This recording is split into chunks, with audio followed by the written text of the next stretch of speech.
for literary arts. And to present the finalists to you, please welcome Dawn Ford from the Burlington Post and Barbara Ramsey Orr, who is a writer and a member of the Board of Directors for Creative Burlington.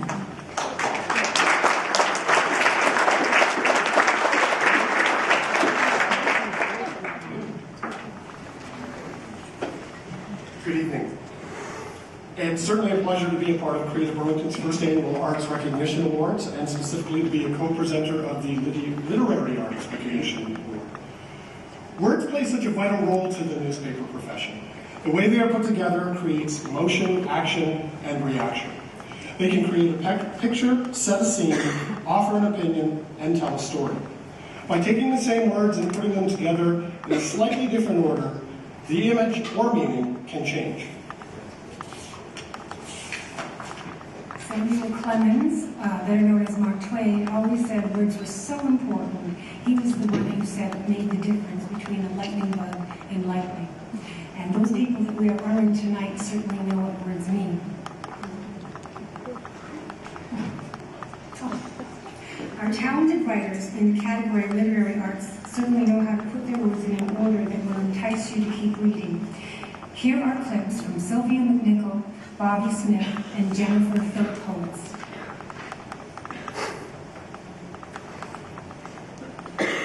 It all started when I started reading.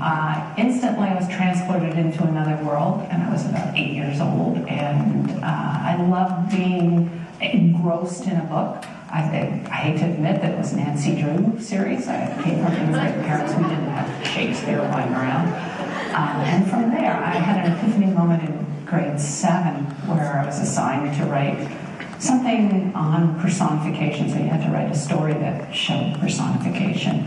And I remember writing about these storm clouds and making them into warlords. And the teacher read it in front of the class. But it was never about the recognition. It was that moment when I was writing at my desk alone, feeling zen and just enjoying the whole idea of, instead of being transported while you read, you're transported as you write. My goal as an artist is to continue what I'm doing. I love my work, and now with new technologies integrating, I know that publishing is at its, print publishing in any case, is at its lowest ebb, and I'm excited by the new technology, the e-books and everything, that hopefully there'll be a resurgence.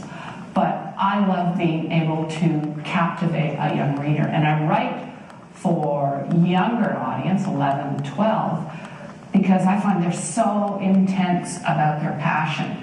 They hurt more, they laugh more, they fall in love harder, and writers are like that. We're very sensitive. My mother used to always say I was too sensitive, so I like writing for that age group. And my greatest goal is to continue to write for them in whatever media there is, and to continue to somehow capture them into my story. I don't want to leave readers with a message. Anytime there is a message, it's totally unintentional.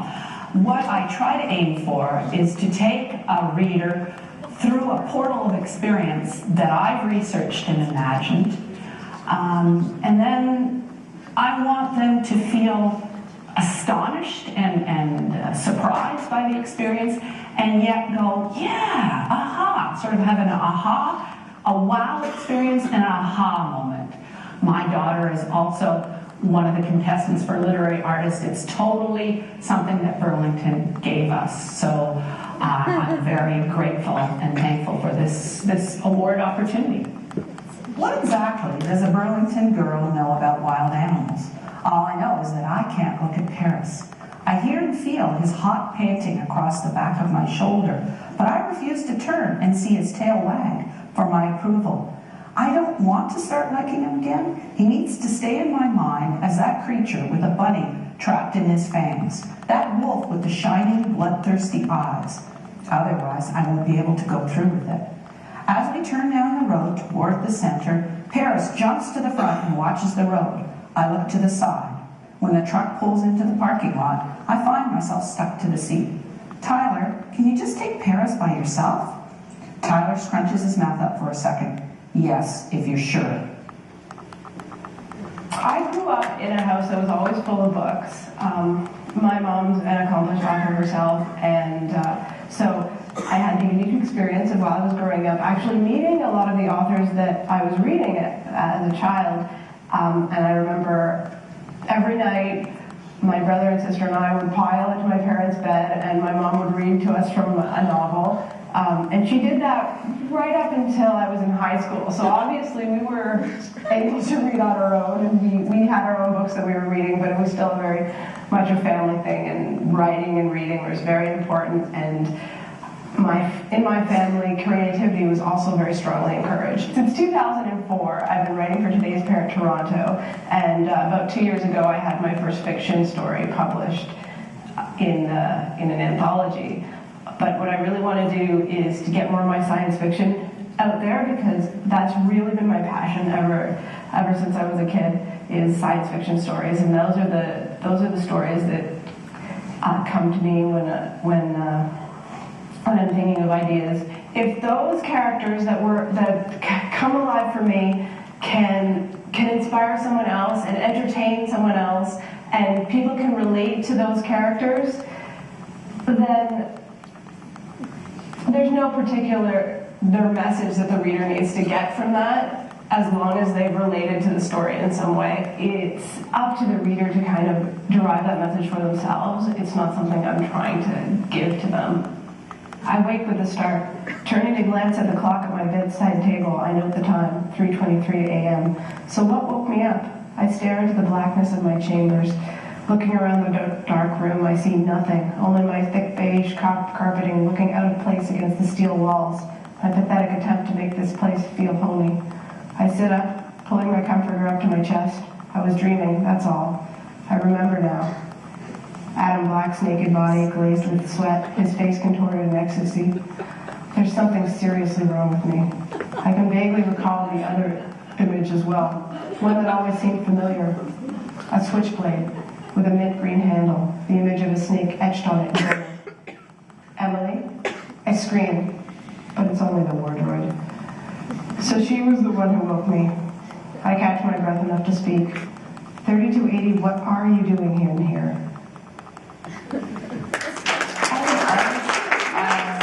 I'm motivated by people in my life, experiences, and music. And being originally from Newfoundland, I find that people that I've grown up with and I've surrounded myself with all those years gave me a certain kind of cultural inspiration to write and to sing, and they came together very well in my first book, Sing Girls Sing. I sang in an a cappella group for part harmony with a couple of friends, and that experience, that personal experience, and those people were part of inspiring me to write. Being inspired by this physical thing in my hand that is bringing me to another place mentally was a huge, and still is a huge part of why I continue to write. And I think I have to do this.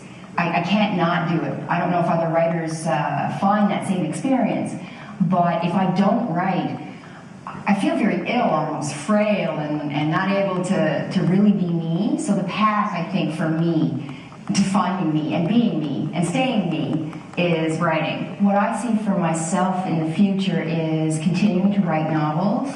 I've always had this dream of being on the New York Times bestseller list, just because I see that as the North American and maybe international pinnacle for writers. It's important to just keep reading and keep supporting writers and artists and musicians. Ed climbed into the driver's seat, started the old Ford, and turned on the radio. It usually took half the trip anyway to even get this thing going. Stop fussing with that old radio and drive, Ed. Mary had no patience for anything with buttons or dials. Now, Mary, don't know if he knows, but there's a war going on, and I intend to find out what's happening. He jiggled the dial.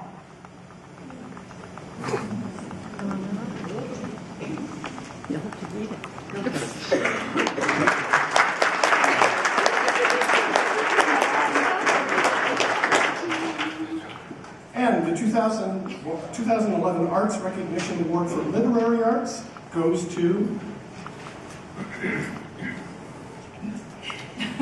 Sylvia McNicoll.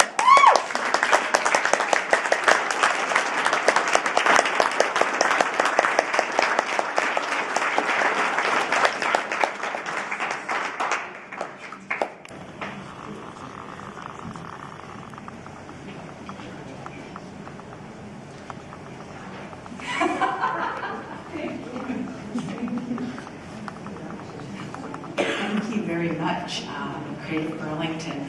I'd really like to thank the City of Burlington because I've lived here 25 years, and of those, I think 22 I've been writing. I began with the Burlington Post, so thank you to the Burlington Post for my beginning. Thank you for Burlington Public Library's fantastic and A Different Drummer is an amazing bookstore. Finally, I want to thank my family, my husband Bob, my kids, and I want to thank my, if you call them opponents, because they've become friends. Obviously, my daughter has always been a friend, even though we had a spat on Facebook. We were competing.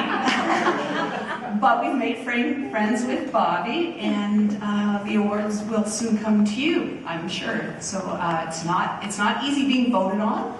I know that there's a lot of artists out there that were afraid. So thank you to everyone who put forth their names so that people would visit the website and vote. So it's astounding that 1,500 people voted for us. Thank you so much.